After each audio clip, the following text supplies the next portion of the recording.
شاہ صاحب، ایک تو اس حوالے سے یہ بھی کہا جا رہا ہے جی ملازمین کا ازالہ کیا جائے گا، ان کو ٹرانسفر کیا جائے گا دوسرے ڈپارٹمنٹس میں، نوکریاں نہیں جائیں گی. بہرحال ایک تو آپ کو یہ لگ رہا ہے، دوسری چیز یہ کہ ریورٹ جس طرح سے پیپلز پارٹی کہہ رہی ہے جی اس کو ڈیسیجن کو ریورس کیا جائے، یہ ریورٹ ہوگا فیصلہ، یا پیپلز پارٹی صرف بیانات کے حد تک یہ معاملات کنڈیمنیشن ان کی طرف سے آ رہی ہے؟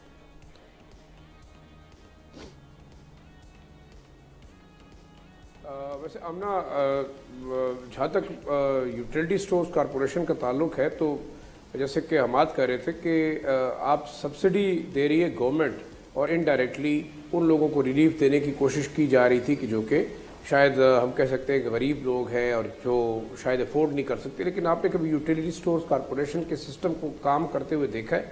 کون سی چیز پہ اوپر سبسڈی ملتی تھی؟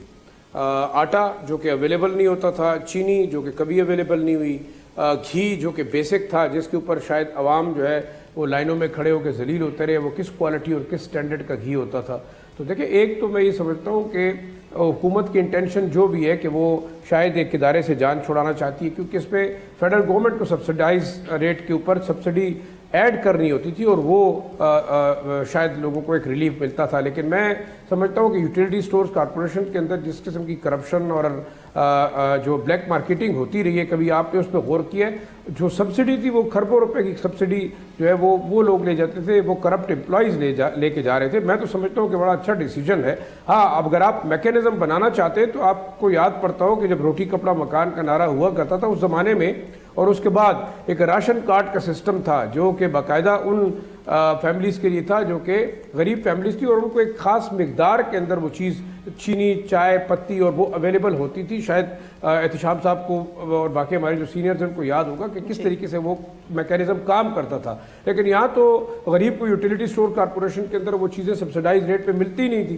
دوسرا دیکھیں، اس کے اندر سب سے امپورٹنٹ چیز آپ کی پلاننگ کی ہے. کیوں فیڈرل گورنمنٹ اپنا ویٹ شیڈ کر رہی ہے؟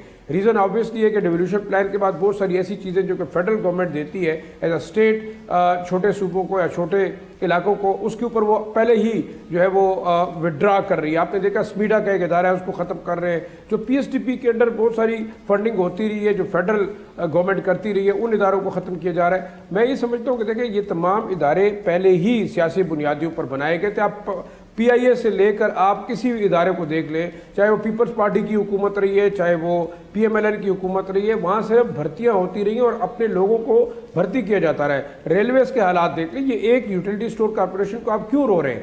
مطلب یہ بالکل ایک اوپن حقیقت ہے کہ پی ایم ایل این نے پی آئی اے کے اندر، ریلوے کے اندر پیپلز پارٹی نے کہاں کہاں اپنے لوگوں کو نہیں کھپایا. اور یہ سیاسی بنیادوں کے اوپر جب آپ نئے نئے ڈپارٹمنٹس بناتے رہے، نئے ادارے بناتے رہے، تو آج وہی ہوا. جو آخری نقطہ ہے وہ یہ ہے کہ اس تمام کو سسٹم کو رن کرنے والے کون لوگ ہیں. آپ نے دیکھا ہمارے جتنے سیاستداں ہیں، چاہے وہ ایون تحریک انصاف سے تعلق رکھتے ہیں، پی ایم ایل این سے تعلق رکھتے ہیں، یا پیپلز پارٹی سے، جس پارٹی سے بھی تعلق رکھتے ہیں، ہم کہتے ہیں رولنگ اشرافیہ سے تعلق رکھتے ہیں. کیا آپ نے دیکھا کہ ان کے کاروبار میں کوئی نقصان ہوا ہے؟ چاہے وہ مرغیوں کا کاروبار ہو، چاہے وہ دودھ کا کاروبار ہو، چاہے انڈوں کا کاروبار ہے، اس میں تو نقصان نہیں ہوا. لیکن یوٹیلٹی سٹورز میں بھی نقصان ہو رہا ہے. آئی پی پیز دیکھیں، بجلی کے نظام کے اندر بھی صرف فائدہ انہی کو ہو رہا ہے. جب آپ کے ملک کے اندر قانون بنانے والے ایسے قوانین بناتے ہیں جس کے اندر صرف ان کے خاندانی کاروباروں کو آپ پروٹیکشن دیتے ہیں، تو آپ کے پاس یہی حالات رہیں گے. اور میرے خیال میں بار بار ہم بات کریں اور حکومتوں سے توقع کر رہے ہیں کہ شاید یہ لوگ کریں گے. جو قانون ساز ہیں وہ قانون بناتے ہیں جس سے صرف ان کو فائدہ ہو، تو عوام کو ریلیف کیسے ملے گی؟ دوسرا، جو بے نظیر انکم سپورٹ، میں آپ کو ایک خبر بھی دینا چاہوں گا، آپ حیران ہوں گے کہ بے نظیر انکم سپورٹ پروگرام یا جو پاورٹی ریلیف پروگرام ہے، اس کے اندر آپ دیکھیں سرکاری ملازمین کی بیویاں، پولیس والوں کی بیویاں، ایون آرم فورسز کے لوگوں کی بیویاں جو ہیں وہ بے نظیر انکم سپورٹ پروگرام سے استفادہ حاصل کر رہی ہیں. بے شک میں آن ریکارڈ چیک کر لیجئے گا جا کے کہ کتنے سرکاری ملازمین کی بیویاں جو ہیں وہ یہ چیزیں جو ہے وصول کر رہی ہیں. تو آپ کے نظام کے اندر اگر اقربا پروری ہے، اپنے پارٹی افیلیشنز کے اوپر آپ لوگوں کو ریلیف فراہم کر رہے ہیں، تو میرے خیال میں انجام اس سے برا ہو سکتا ہے. ٹھیک ہے، احتشام صاحب آپ کلیئر ایڈ کر دیں، کیا کہہ رہے ہیں آپ؟ میں صرف یہ کہہ رہا تھا کہ گریڈ 20، 21، 22 کے لوگ ریکارڈ میں رپورٹ ہوا کہ وہ اس سے فائدہ اٹھاتے رہے ہیں، ہر مہینے کچھ نہ کچھ پیسہ لیتے رہے ہیں، اور تو اور عام آدمی کو کیا ملنا ہے اس میں. ٹھیک ہے، علی آپ کی جانب آ رہے ہیں. شام صاحب، آپ یقین کریں کہ جتنے جو آپ کے فار آف ایریاز ہیں، اگر آپ ادھر چلے جائیں، جی ٹھیک شاہ صاحب آپ کمپلیٹ کرنے پھر میں علی کی جانب. جی جی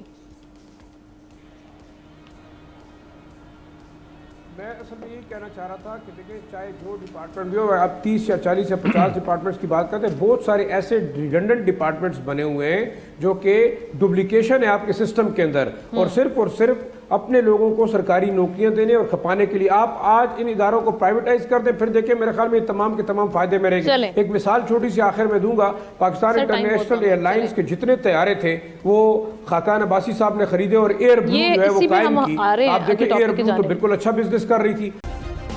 سبسکرائب کریں اور بیل دبائیں تاکہ کوئی خبر رہ نہ جائے.